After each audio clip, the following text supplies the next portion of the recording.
Hi, in this video I continue with the 3D box tutorial, and I kind of abandoned this tutorial a long time ago because my computer was very slow, and in this fourth part I needed to create some reflections, and because of my slow computer I just couldn't record them, everything was lagging. Now with the new computer it shouldn't be a problem. Also thanks to one of my subscribers who reminded me that I haven't finished this, and I'm doing it now. And this is how far we got in the previous part of the tutorial. You can find the rest of the tutorials in my channel. Also you can find some other interesting Inkscape tutorials. What was left to do is to adjust some of the highlights a little bit and also create the reflection. Let's zoom in. Over here I've noticed that this is overlapping. It's something that it will not be visible from far away, but still we need to fix it. Click over here to select this object, then hold down the control key and just grab this and move it a little bit like this. Click over here to check how it looks. Maybe move it a little more to the left. Let's see how it looks now. Yes, I'm going to adjust it more to the right. And it looks good now. Also down here I've noticed that some of the highlights are showing, so I'll grab this piece which is a shadow at the bottom of the box and just hold down the control key. This allows me to move only vertically or horizontally without moving in other directions. Hold down the control key and move it down a little bit. Now it looks a lot better. And this is it for the highlights. I think the highlights look pretty nice, and now we need to get to the reflections. I'm going to zoom out a little bit and click here to deselect everything. First I'll need to hold down the shift key and drag like this to select all of the objects in this left part of the box, and then group them. Actually, before that, let's duplicate this. Control D, and then use this option to group the selected objects and move this over here.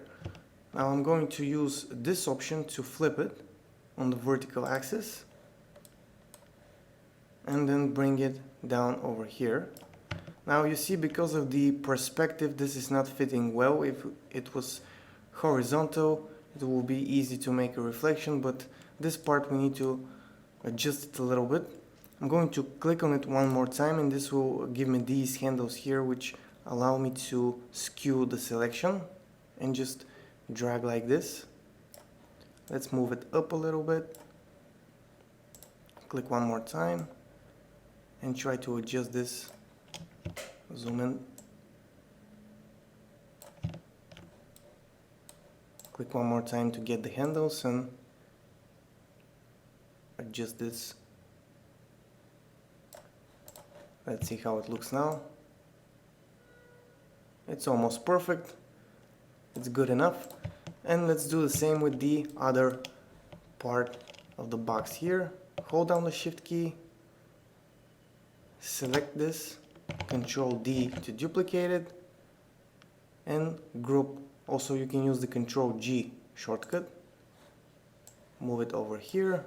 Use this option to flip it, and now click here to get these handles to skew this.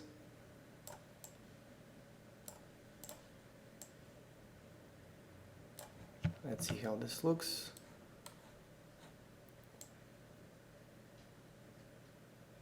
Okay. I think this is good. So let's continue. I'm going to click on this object, hold down the shift key, click on this one to add to the selection, and move them both over here for now.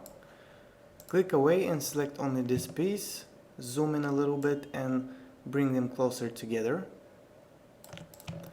Then I'll select them both and group them. Next, with the create rectangles and squares tool, I'm going to create a rectangle and position it over both of the pieces. And also let's start the fill and stroke tool. and change the opacity to 100. Then I'm going to click on this option, radial gradient, and choose this one that goes from black to white. And actually I want to edit this by clicking on this option. I'll get this menu over here and I'll click on this option here, which will reverse the gradient. Now I want to create a mask that will mask these objects below the rectangle, and the black parts will be invisible, the white parts will be visible, and the grays will be semi-visible. So grab this and move it over here. I'll also grab this handle and stretch it like this. Grab this one and start positioning this.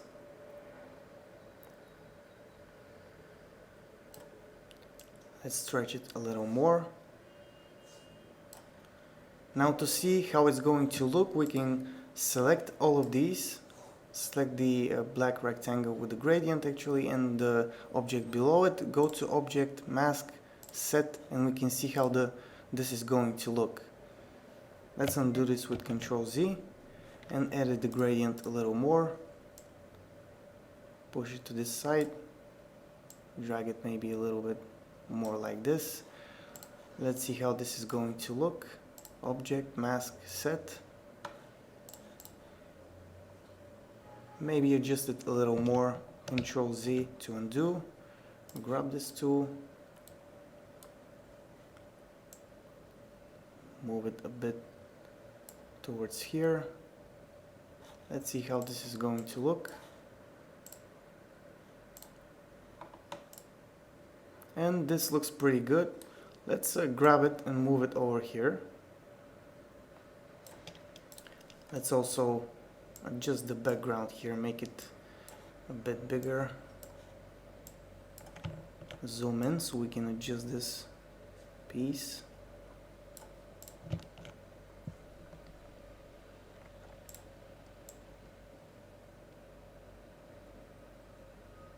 I'm trying to position it, and I think this looks pretty good. What we can do also is we can play with the opacity, and this way we can make this more invisible. For example, if we change it to 80, you can see how this is going to look, and also blur it using this option. Add one blur, and you can see how the reflection looks now. I think it looks pretty good. So something else we can add here to make this box look better is to add sort of a light effect that comes behind the box. It will make it stand out more and look better on this black background. Let's grab this tool to create circles, ellipses, and arcs. Hold down the Control key and create a circle. Then let's change the color to the circle to something yellow. Doesn't have to be exactly yellow, orange yellow, something like this. Then with the Select and Transform tool, let's position it over here for now and choose this option, Radial Gradient this time. And also let's make it a little bit bigger. I'm holding down the Shift and the Control key to expand from center and keep the aspect ratio. And let's change the opacity to this object to, let's say, 20 for now. And let's go ahead and position it all the way to the bottom. Then one step up. This will make it be above the background but behind all of the other objects. And then position it over here. Let's also make this black background bigger. Zoom in. Let's enlarge this a little more. And if I delete it now and then Control Z, you can see the before and after, how the box looks with this light coming behind it. We can also use the blur option to make this light sort of disperse even more. Let's position it a bit more over here maybe. And I think this looks pretty good with this light behind the box. I will post the final result on my Google Plus page and include a link in the description if you want to check it out. So this is it for this tutorial. I hope you learned some useful tricks to apply in your graphics or create 3D box yourself. That's it for this one. Like the video, visit my channel for more, subscribe if you are new, visit my GIMP tutorial channel, link is in the description. GIMP is a free photo editing software. That's it for this one. Bye for now.